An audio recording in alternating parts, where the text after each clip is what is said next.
click the subscribe button and click the notification bell to never miss another scary story. We've seen monsters in the south. Now let's head up north where the cold and snow is more frequent, as are the terrors. There are strange creatures out there in the frost and cold, creatures that crave your warm meat. These are allegedly real sightings of unknown and horrifying animals in the north. If you want your stories to appear in an episode of Darkness Prevails, share them with us at darknessprevails.org or reddit.com/r/darknessprevails if that link doesn't work. Don't forget to check out my podcast at dppodcast.com or anchor.fm/darknessprevails. Thank you. Highcliffs Wendigo. From Anonymous.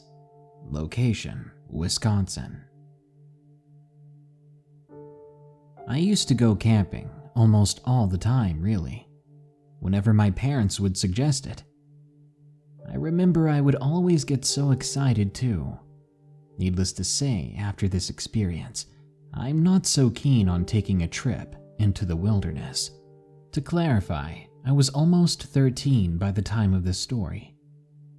As of writing this, I'm a couple of months away from being 21. The only reason I'm sharing this story is due to the fact one of my closest friends suggested we take a trip there over the weekend. I adamantly said no, for very good reason. Now, before I get too off track, let's get into this. So, 13-year-old me was going on a camping trip over the summer. It wasn't a typical one either. It was a large family gathering as we traveled up to Highcliff.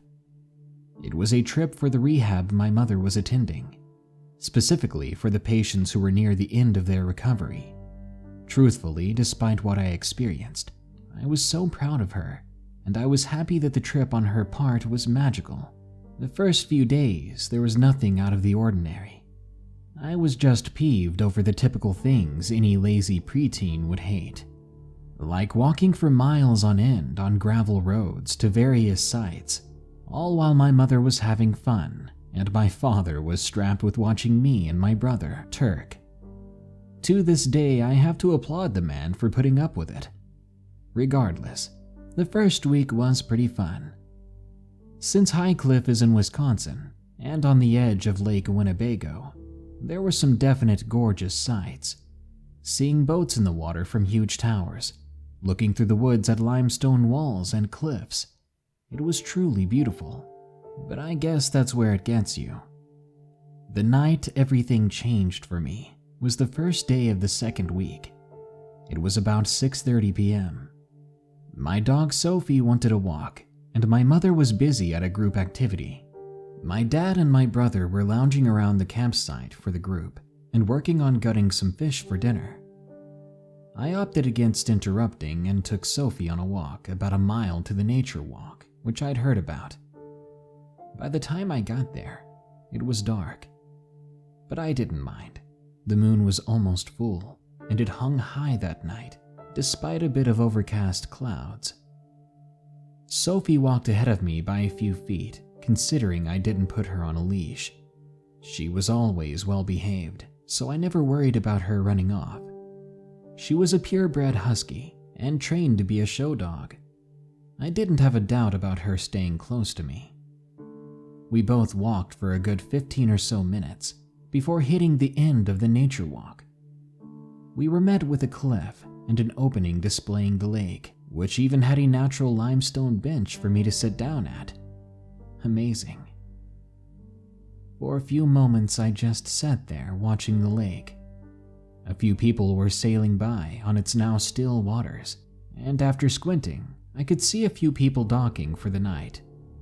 I didn't really notice anything was wrong, until I saw Sophie stand up and begin to growl to my left, directly into the woods. I couldn't see what she was seeing, but the hair along her spine rose above the rest, ears down, tail lowered.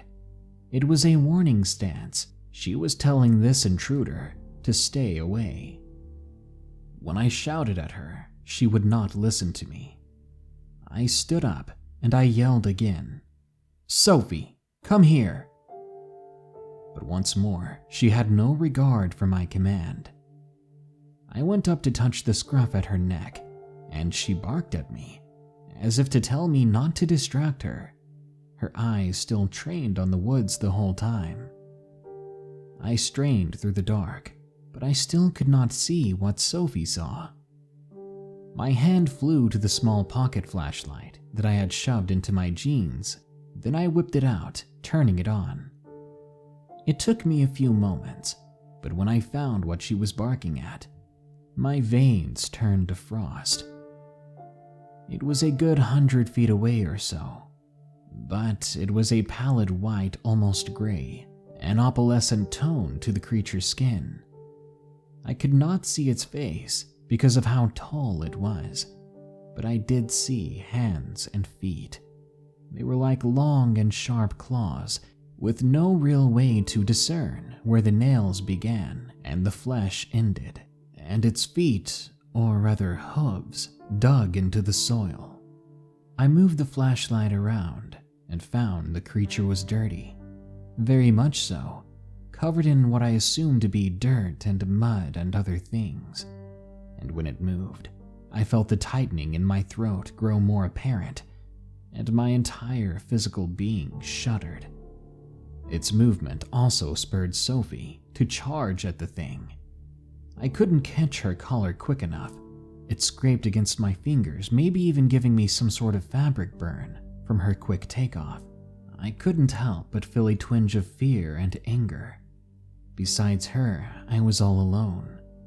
Sophie had been my sole comfort in this horror show, and now, there I was standing in the dark, in the woods all alone.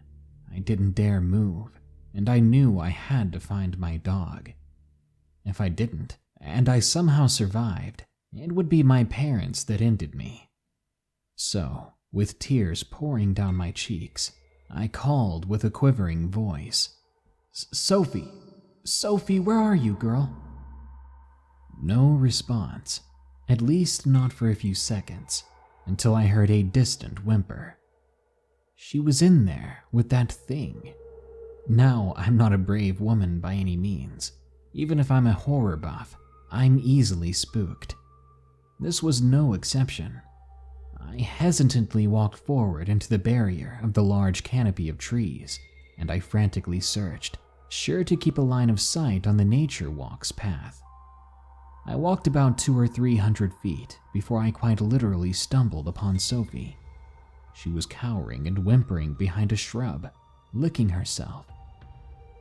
With a quick movement of my flashlight, I saw there was a long and deep scratch on her leg. It wasn't too deep, but it was enough to cause concern for me, and it seemed to hobble her.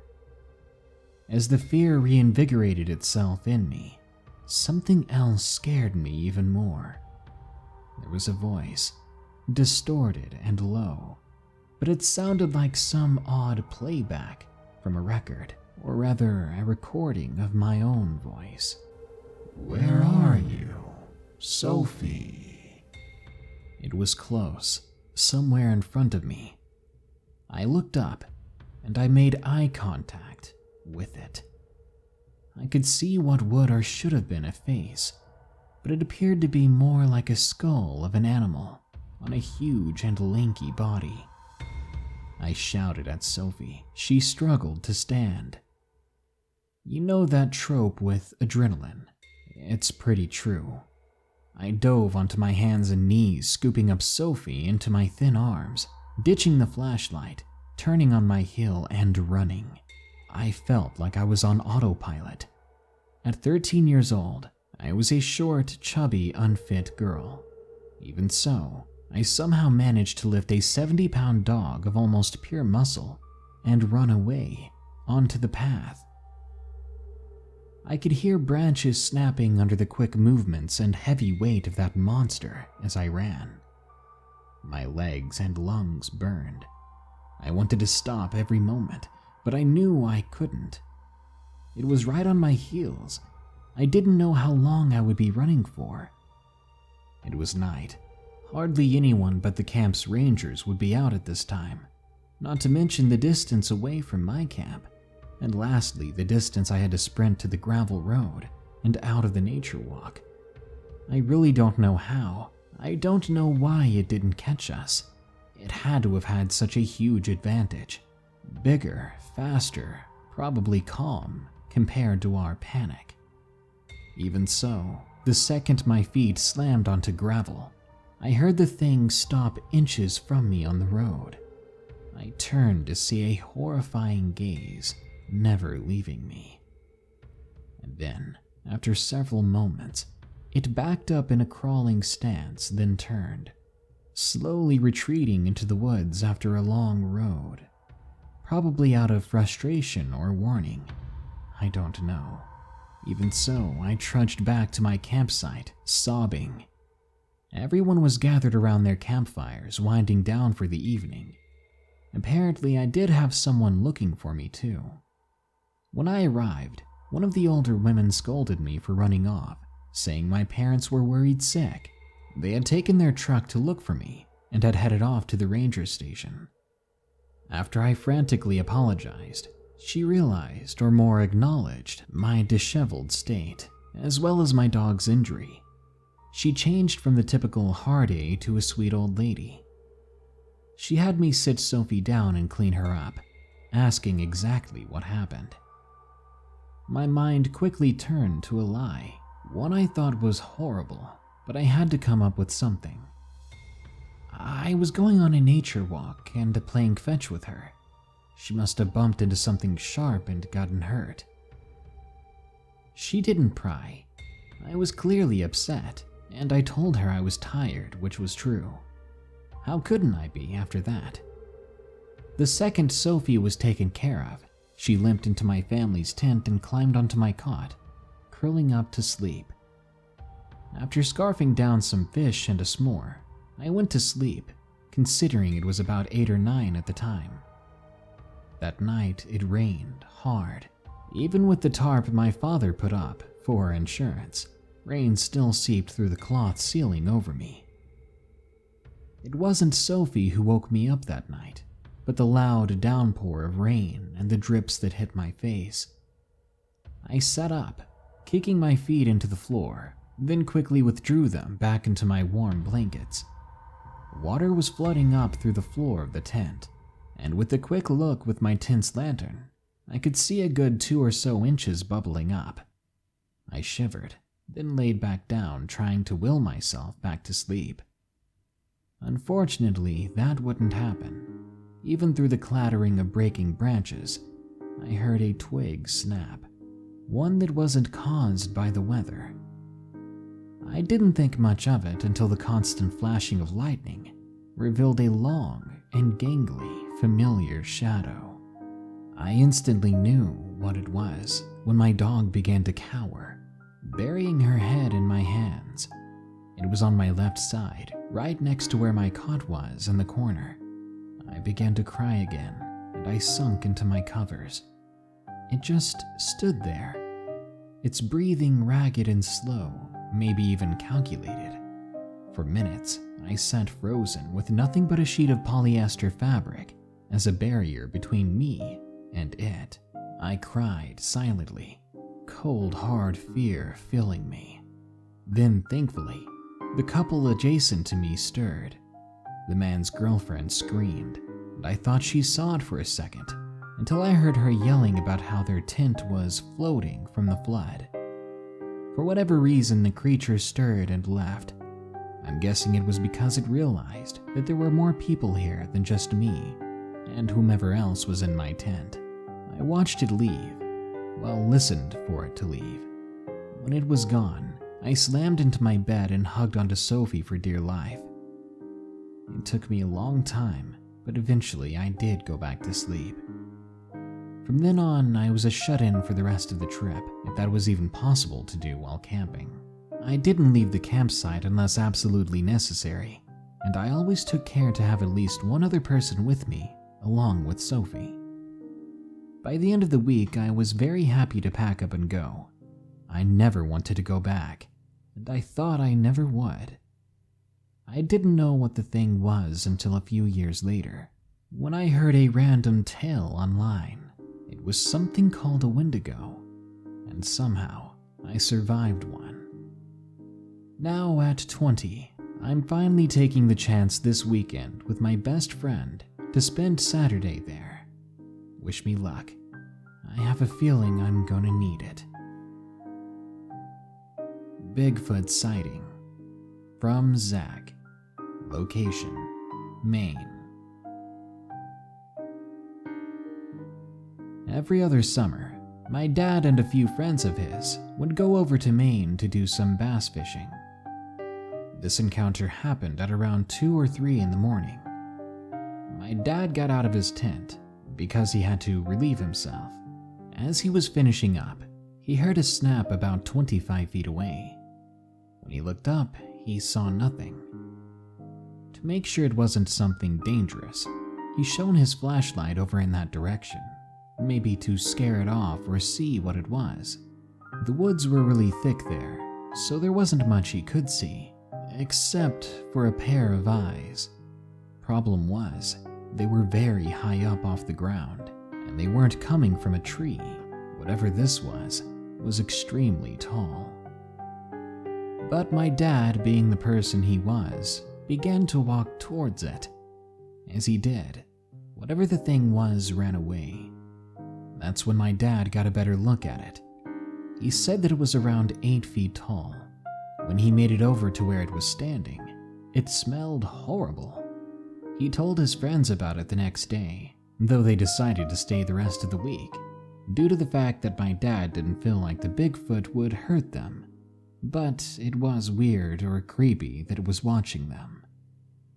Honestly, after he told me, I really hope that one day I can see it for myself, and I hope it's as docile as he says it was.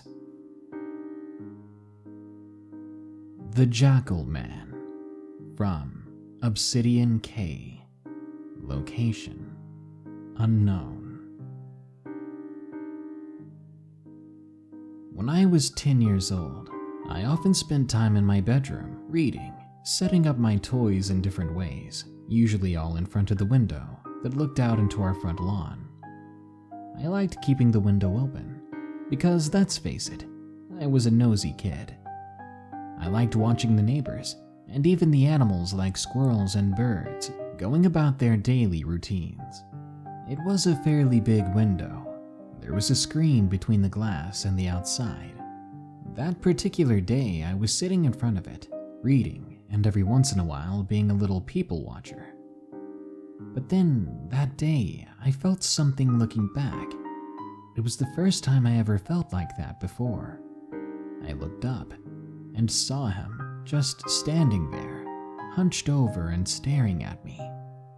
He had the body of a man, and his head reminded me of that of a jackal, a twisted Anubis-style head who just looked at me with this sinister and interested look on his face. I remember his ears being very pointed and sticking up on alert. He turned his head to the side like a dog who was curious. I couldn't move out of fear. I was frozen, only able to stare back at it. It had what I could only call a sneer on its face, and it stared for the longest time before turning and lumbering off around the corner of my house into the wooded lot next door. Once I shook off the shock, I ended up running out of the front door, looking to see where it went. But it was like it disappeared. After that, I never left that window open again. I would also keep the blinds closed, and to this day they stay closed, along with a blacked-out curtain. I still don't know who or what it was, just that he was very real and very scary looking. He could have come in if he wanted to, but I'm glad he had decided against it. Mothman is stalking me. From Don't Scream. Location, Michigan.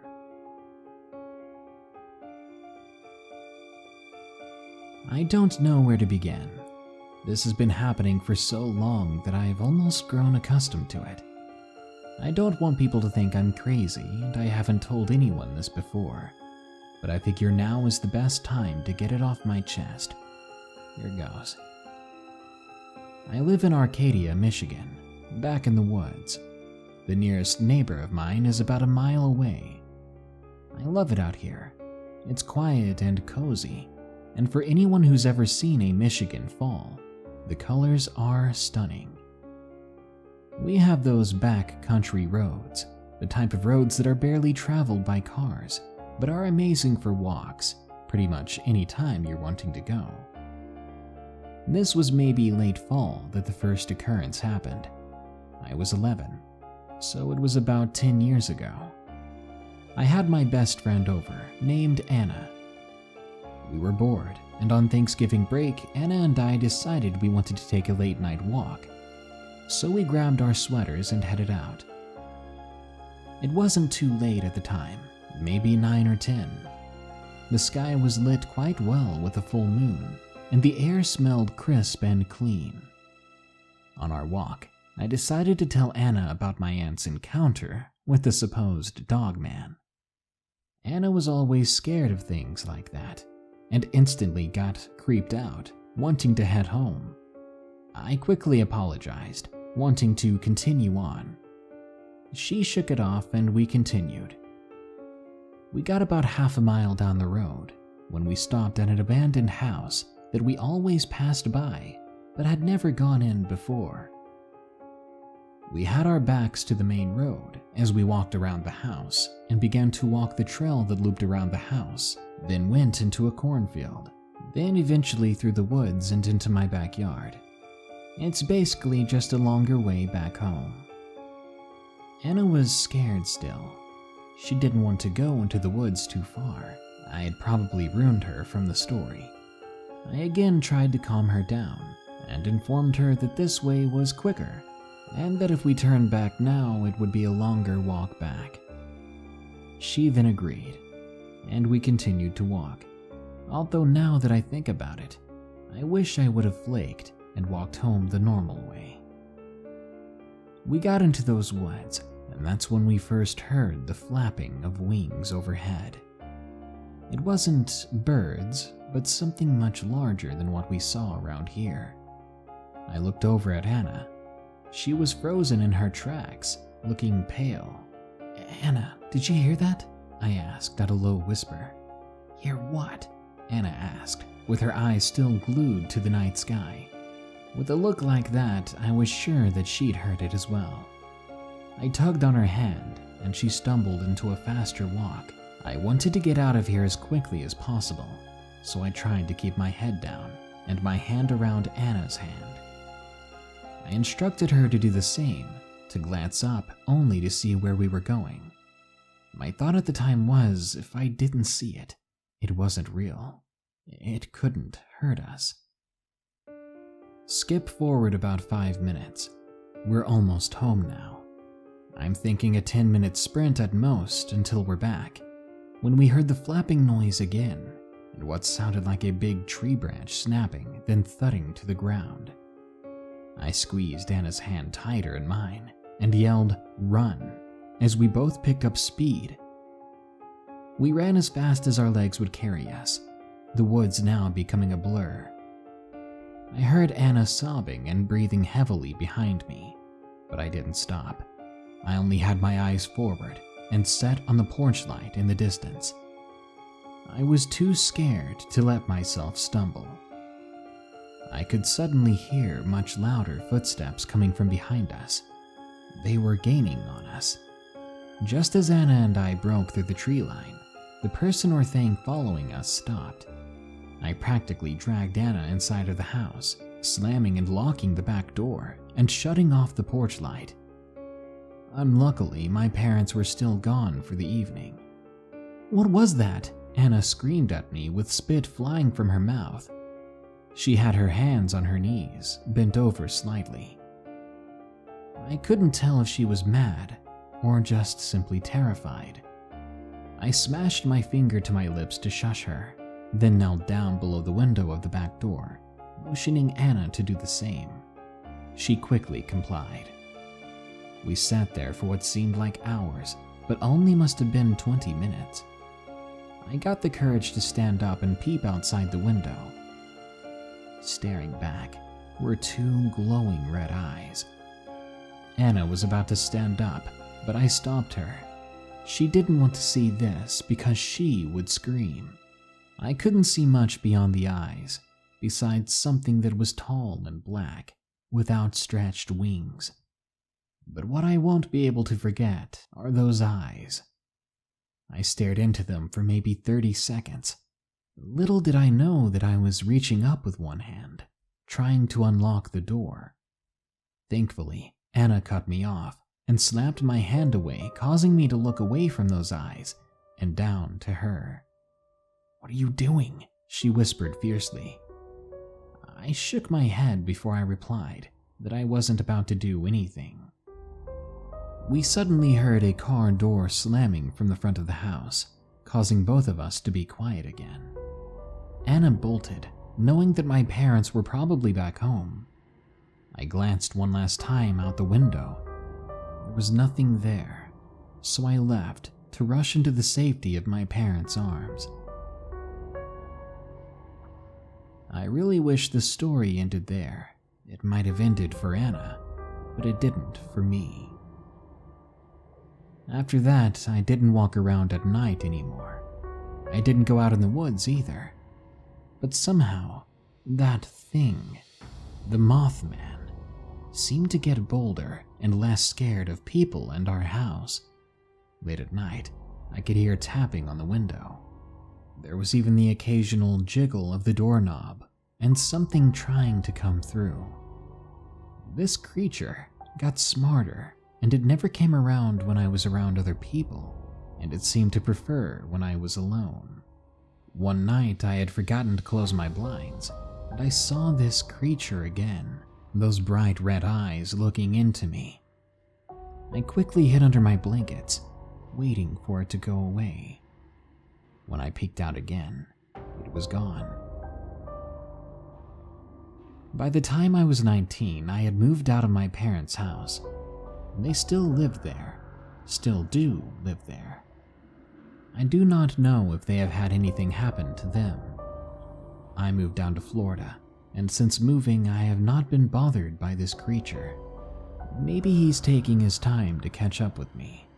Maybe the Florida heat is too much for him. I don't know, but I hope he stays gone for good.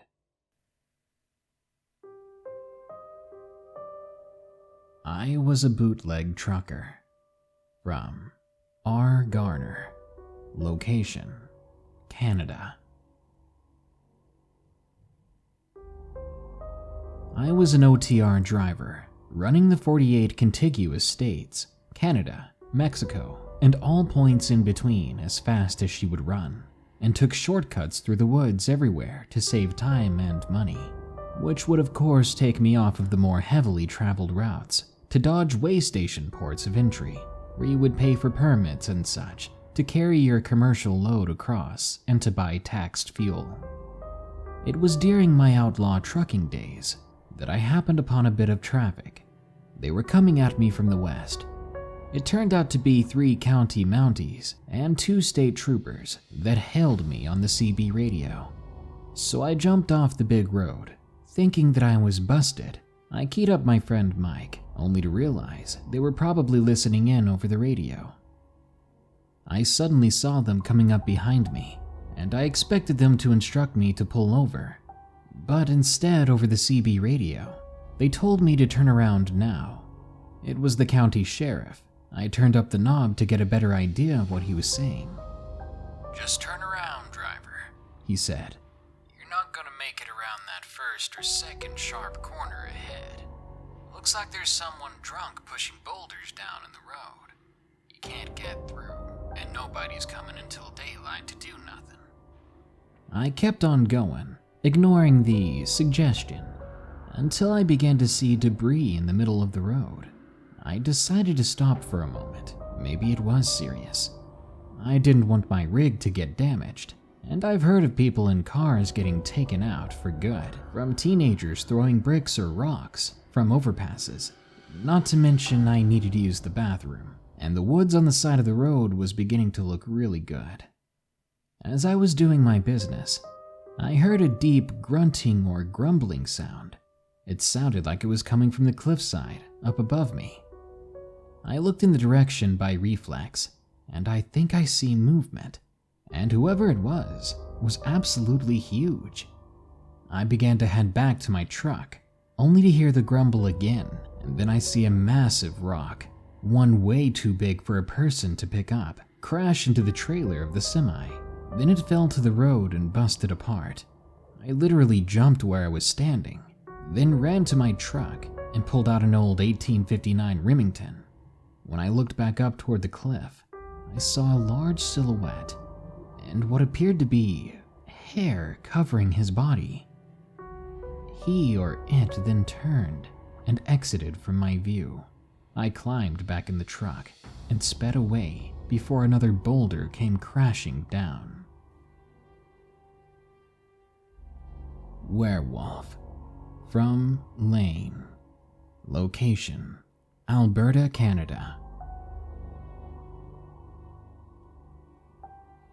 I was about 14 when I saw it. It was a fairly warm summer day, and it was just beginning to get dark. I was riding my bike. I was a bit sleepy too because of some antidepressant meds I was taking. I was with a friend of mine that I used to trail with a while back, but at one point he left, leaving me alone in a thick forest with a field nearby. I was going pretty fast when I suddenly heard a strange noise followed by bushes rustling. I looked over to the bushes, but when I heard this bone-chilling howl, I nearly fell off my bike. I'll be honest with you, I'm almost in tears just typing this out, just because of how scary the event was for me. I looked over, and just before I saw it, I hit a pothole and flipped over the handlebars of my bike, scraping my hands and knees. When I looked up again, it was almost in my face, a huge figure with a snout similar to a timber wolf. It looked at me and growled. My eyes widened with fear. I ran to my bike and got back on in a hurry. I raced off and looked straight ahead, not daring to look back. I made it to my house in one piece, and I immediately locked the door. I was going to be home alone all night. I took my pocket knife out and put it on the table, and I began to play Call of Duty Ghosts. I think I was in shock though, struggling to find something to take that image out of my head. I had everything on at full volume. At 9 o'clock, when I was finally beginning to settle down, I peeked out of the curtain, and there I saw in the window 4 long scratch marks. I ran into the bathroom, holding a kitchen knife. There was one window there. I stared at it, expecting to see that thing again at any moment. When I was beginning to feel more cornered in that bathroom, I went back in my room and dove under my bed, rocking back and forth there until 4 in the morning. Only then did I come out. I didn't see it again, and I dared not go back in the woods. The Demon with a Cheshire Smile, from TheSketchyPenguin. Location: Kalispell, Montana.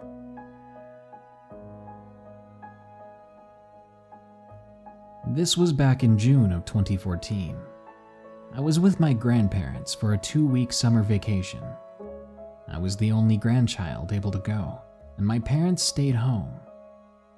My grandfather was recovering from a recent leg infection, which had cut our trip from a month down to 2 weeks, while he had been hospitalized.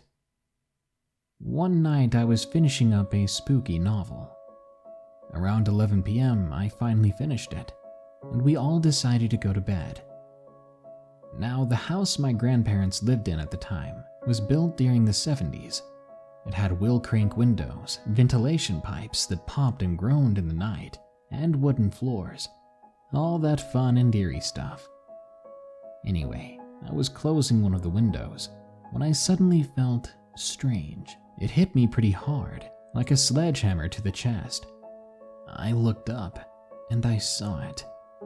Something 7 feet tall, with black, almost charred-looking skin. It was hunched over. It had lanky arms that went past the knees, and a head almost as round as a ball. The eyes were a stark red, with tiny pupils, and a smile filled with sharp teeth that went across the entirety of its face. It was like putting the Cheshire Cat through hell itself and slapping the face on a distorted figure. Being a Christian at the time, I immediately thought of it as a demon. I quickly closed the window and the blinds and turned around to face my grandparents, and there it was again. It was right on the other side of the kitchen now, in the doorway next to the hall, but somehow my grandparents could not see it. I never saw it move. It just stood still despite changing locations, but my grandparents had no reaction to it, as if it had latched onto me specifically. That's the night it began, because I would see this thing randomly all over the place. Random rooms that I'd enter outside of church, hallways, even on the road once. It was waiting there, staring at me. Some nights, I would see it hover next to my bed, and I could hear its voice taunting me and telling me I was nothing.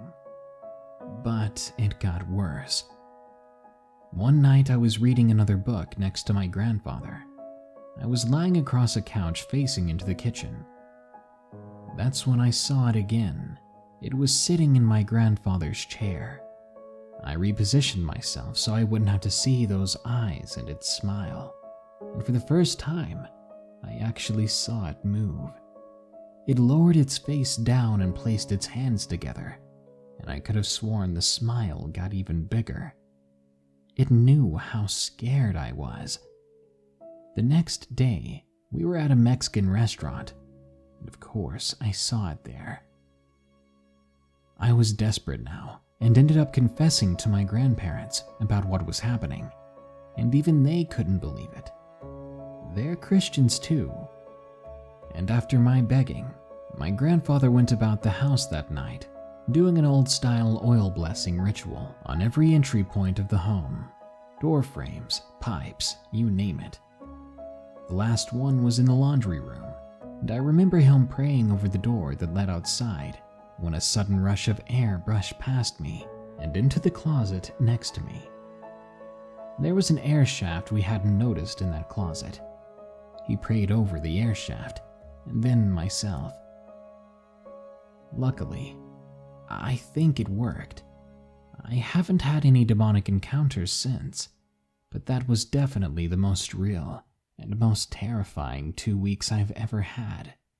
Since then, I just can't watch any movies or read any books that have to do with demons. I can't and I won't. That smile, that Cheshire Cat from hell, I'll never forget it for as long as I live. The Monster, from Joseph Wright. Location, northern Minnesota.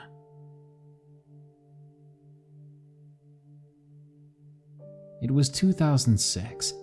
I was 13 years old at the time. My friend Michael and I were having a sleepover at my house. We played around in my backyard for hours until the sun began to set. We then moved everything inside at the call of my mother and found ourselves in my room at one point, watching TV.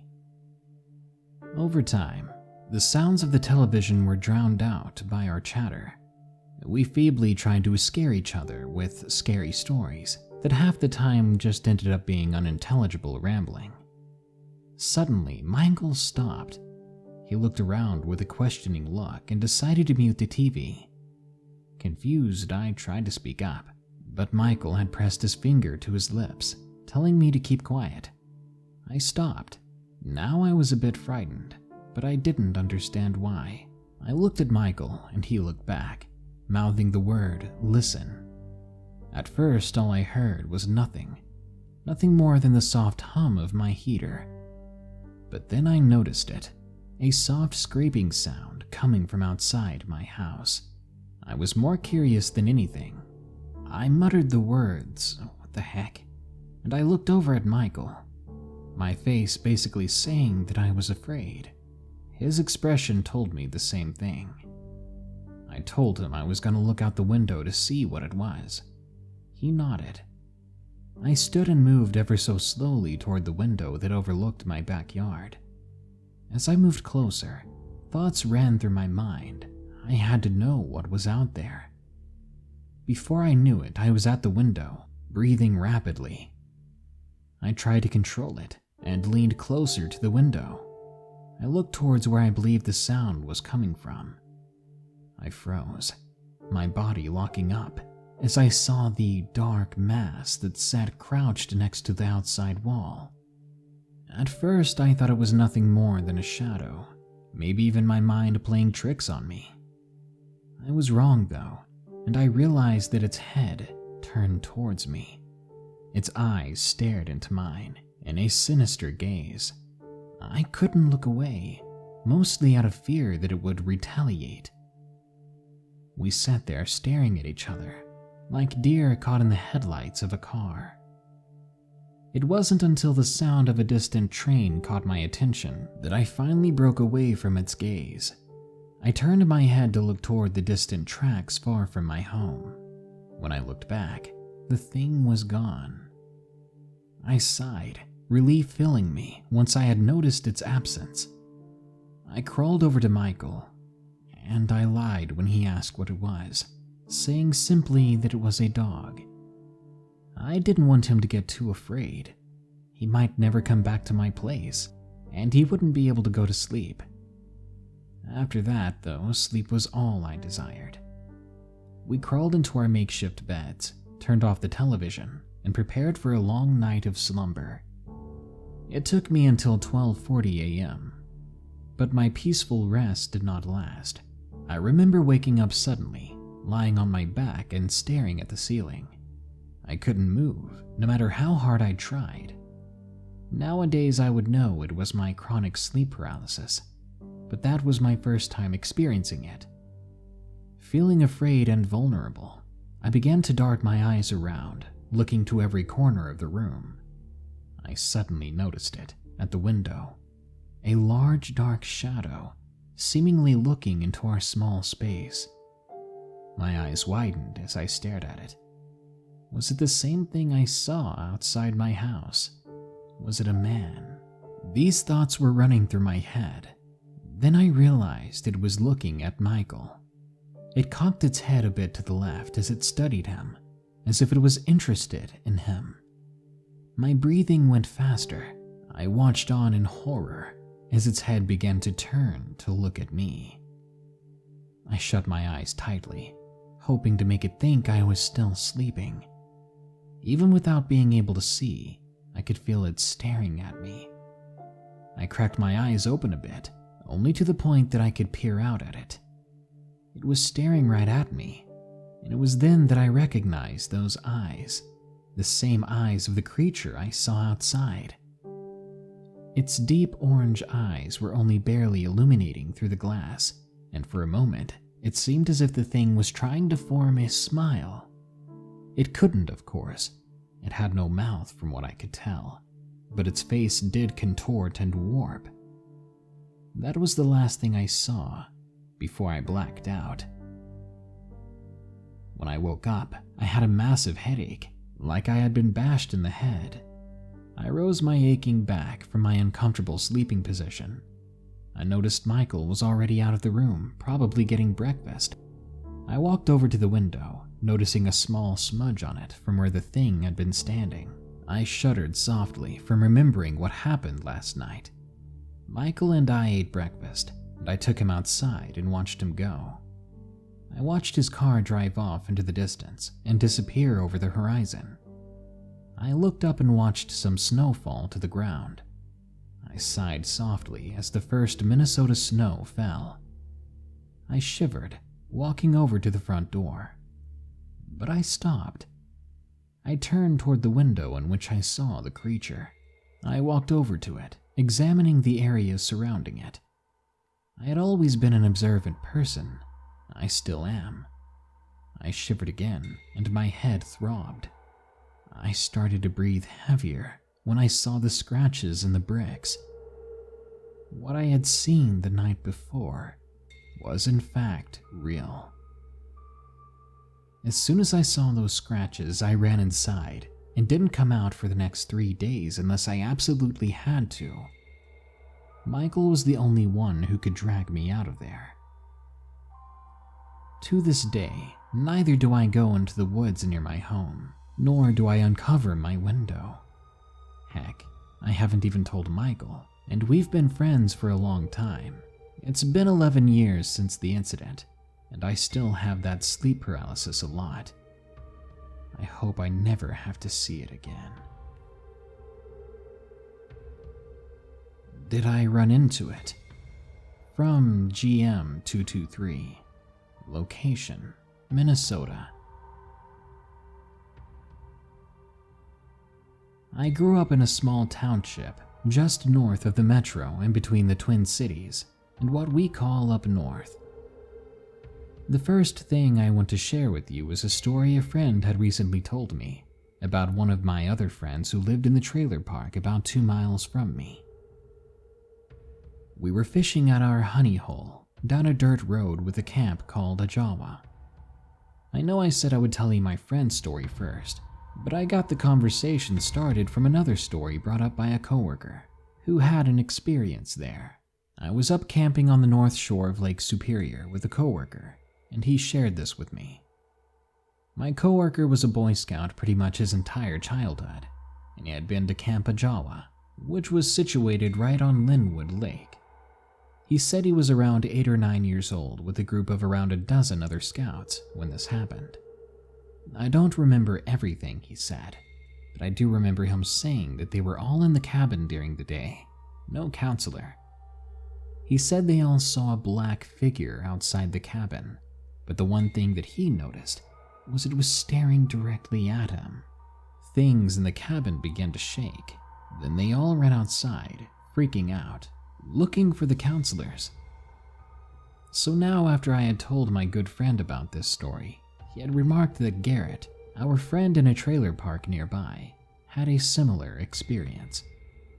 Austin told me that when Garrett was younger, he was out playing in the woods when suddenly he saw a little Indian girl who told him to follow her.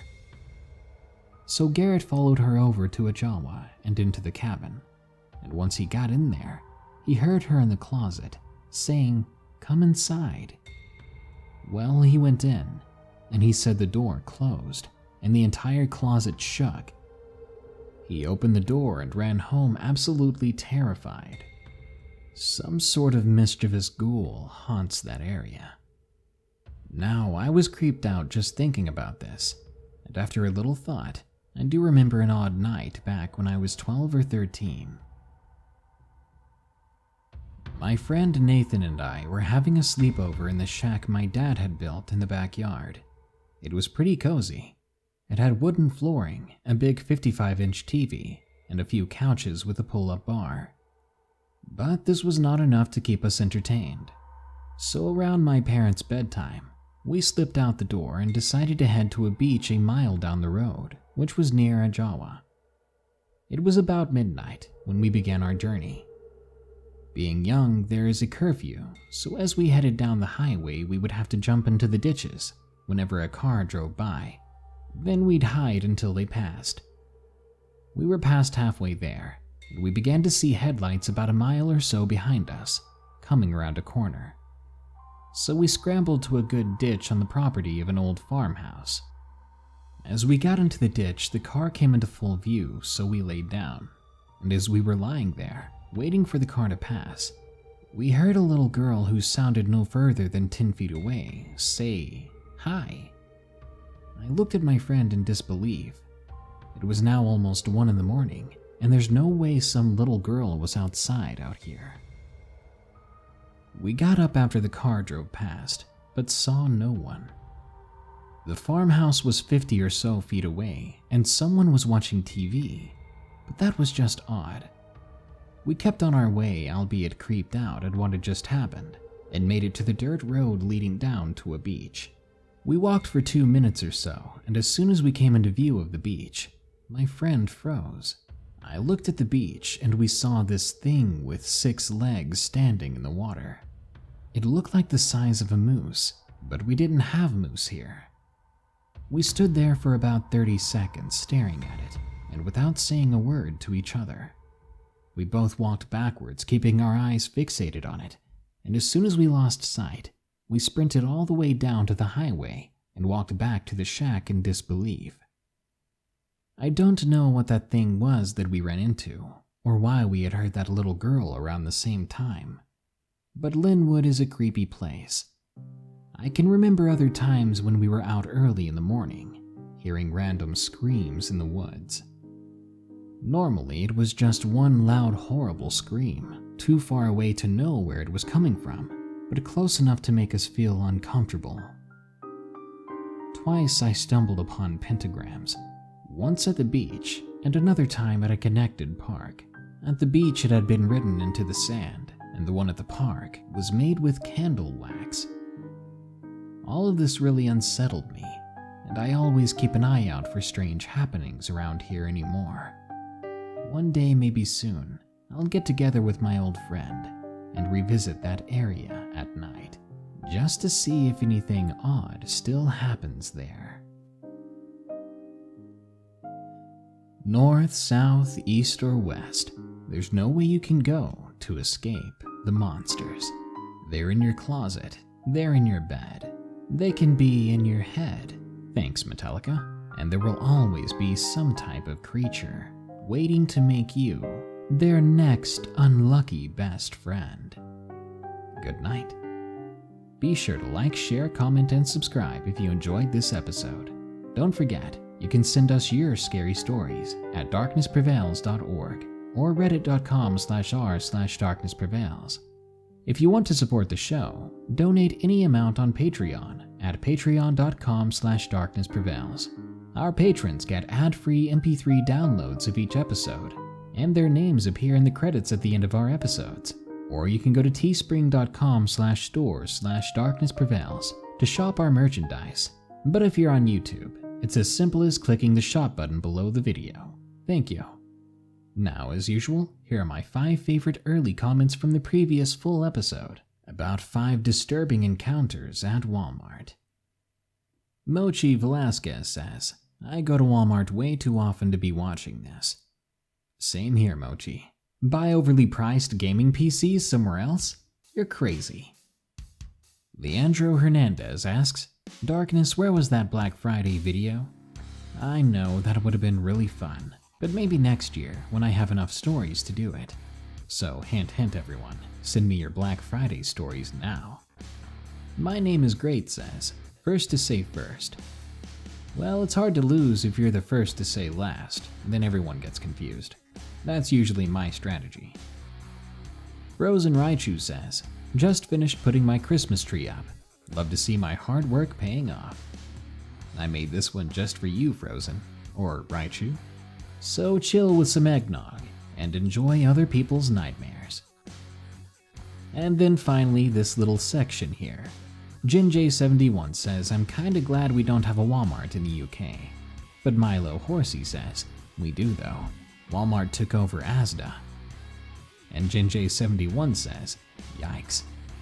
Come on, Walmart, if people are this scared of you, then maybe the next best thing to fix things would be to hire mascots in animatronic suits. Yeah, that won't create any more scary stories for sure. Well, that brings us to the end of this episode, but don't you worry, because more scary stories are coming soon, so stay tuned. Until next time, here are the credits to my patrons who continue to donate. Remember, stay safe out there, and stay creepy, because this world is a strange one.